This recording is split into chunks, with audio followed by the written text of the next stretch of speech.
अस्सलाम वालेकुम व्यूअर्स, मैं हूं आपका होस्ट अहमद हनीफ और आप देख रहे हैं मिस्टर एजुकेशन। आज की इस वीडियो में आपको बोर्ड के एग्ज़ाम्स के हवाले से न्यूमेरिकल अटैम्प्ट करने का तरीका बताऊंगा। तो अगर अभी तक आपने चैनल सब्सक्राइब नहीं किया तो प्लीज़ जल्दी से इसे सब्सक्राइब कर लें ताकि एजुकेशन से रिलेटेड हर किस्म की वीडियो आप तक पहुँच सके। तो आज हम देखेंगे कि न्यूमेरिकल कैसे अटैम्प्ट करते हैं, क्योंकि हमने अपने मार्क्स को यकीनी बनाना है बोर्ड के एग्ज़ाम्स में, तो इसलिए आज हम देखेंगे कि न्यूमेरिकल कैसे अटैम्प्ट करते हैं। ठीक है, तो सबसे पहले देख लेते हैं। आपको पता है जो न्यूमेरिकल होता है वो हमारा होता है, एक तो हमारे पास फिज़िक्स के एग्ज़ाम में आता है एक थ्योरी और उसके बाद न्यूमेरिकल। तो सबसे पहले देखें पार्ट 2 एक्सटेंसिव लॉन्ग आंसर्स। तो क्वेश्चन नंबर 5 उसका पार्ट बी मेंशन किया, आप देख सकते हैं क्वेश्चन नंबर 5 लिखा, फिर उसका पार्ट नंबर बी लिखा। उसके बाद अब आप देखें तो ये थ्योरी नहीं थी, न्यूमेरिकल था, तो न्यूमेरिकल की हेडिंग दी। तो उसके बाद न्यूमेरिकल की हेडिंग देने के बाद जो क्वेश्चन था, इफ़ एट अनारकली, अगर डॉट डॉट डॉट इतना टाइम तो होता नहीं है, तो फिर वहाँ पे जाके एंड पे लिख दिया साउंड देयर। उसके बाद आपने देखे गिवन की हेडिंग देनी है लाजमी। ये हेडिंग्स बना के आपने न्यूमेरिकल को सोल्व करना है। ठीक है, तो देखें सबसे पहले गिवन की हेडिंग दी, उसके बाद गिवन में उसने हमें दिया था इंटेंसिटी लेवल ऑफ साउंड। ठीक है, वो लिख दिया। उसके बाद इंटेंसिटी ऑफ फेंटेस्ट साउंड वो लिख दिया।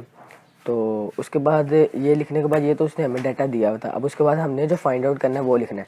तो फिर आपने देनी है टू फाइंड की हेडिंग या फिर रिक्वायर्ड की। ठीक है, तो टू फाइंड की हेडिंग देने के बाद आपने देखना है intensity of sound eight Anarkali, ये आपने फाइंड करना था, ये लिख दिया क्वेश्चन मार्क। अब किस फार्मूला के थ्रू आपने, क्योंकि आप जितनी हेडिंग्स देंगे उतने आपके मार्क्स इंश्योर होते जाएंगे, तो उसके बाद आपने फार्मूला की हेडिंग दी। फार्मूला की हेडिंग देने के बाद इस फार्मूला के थ्रू ये सोल्व होना था, तो उसके बाद आगे देख लेते हैं। फार्मूला की हेडिंग देने के बाद ये देखें कैलकुलेशन, ये हमने कैलकुलेशन की। ये सारी कैलकुलेशन करने के बाद ये सारा आपने जब सोल्व कर लिया, तो सोल्व करने के बाद ना जो आपका आंसर आएगा उससे आप एक बॉक्स में पुट कर सकते हैं। ये कंपलसरी नहीं है, लेकिन यूनिट लिखना कंपलसरी है, क्योंकि अगर आप यूनिट नहीं लिखेंगे तो आपके मार्क्स डिडक्ट होंगे, इसलिए यूनिट लिखना कंपलसरी है। उसके बाद आप देखें रिज़ल्ट की हेडिंग दे दी, क्योंकि मैंने आपको कहा जितनी ज़्यादा आपकी हेडिंग्स बनी होंगी उतने आपके मार्क्स भी इंश्योर होते जाएंगे। तो रिज़ल्ट की हेडिंग दी। रिज़ल्ट की हेडिंग देने के बाद आपने बस यही लाइन लिखनी है जो आपने हमारी रिक्वायर्ड में टू फाइंड में लिखी थी कि intensity of sound eight Anarkali बाजार, वहाँ पे आपने क्वेश्चन मार्क लिखा था, यहाँ पे अब आप फाइंड कर चुके हैं, तो यहाँ पे आप लिख दें so the intensity of sound eight Anarkali बाजार इज़ 10⁻⁻⁴ वाट पर मीटर स्क्वायर। ठीक है, तो ये था हमारे पास न्यूमेरिकल को सोल्व करने का तरीका।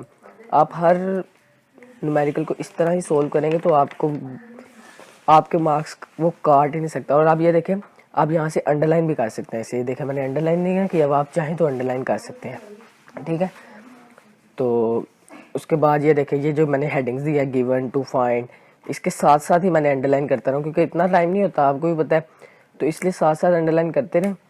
लाजमी है कि स्केल से आपने अंडरलाइन करना है, क्योंकि देखिए वो नीचे जो मार्जिन से आ रहा है उसके साथ साथ आप अंडरलाइन कर सकते हैं। तो ये मैंने फिज़िक्स के चैप्टर नंबर 11 साउंड वाले चैप्टर का एक्सरसाइज का सेकंड न्यूमेरिकल सोल्व किया। तो उम्मीद करता हूँ वीडियो आपको पसंद आई होगी। अगर वीडियो पसंद आई हो तो लाइक करिएगा, शेयर करिएगा और चैनल को सब्सक्राइब करिएगा।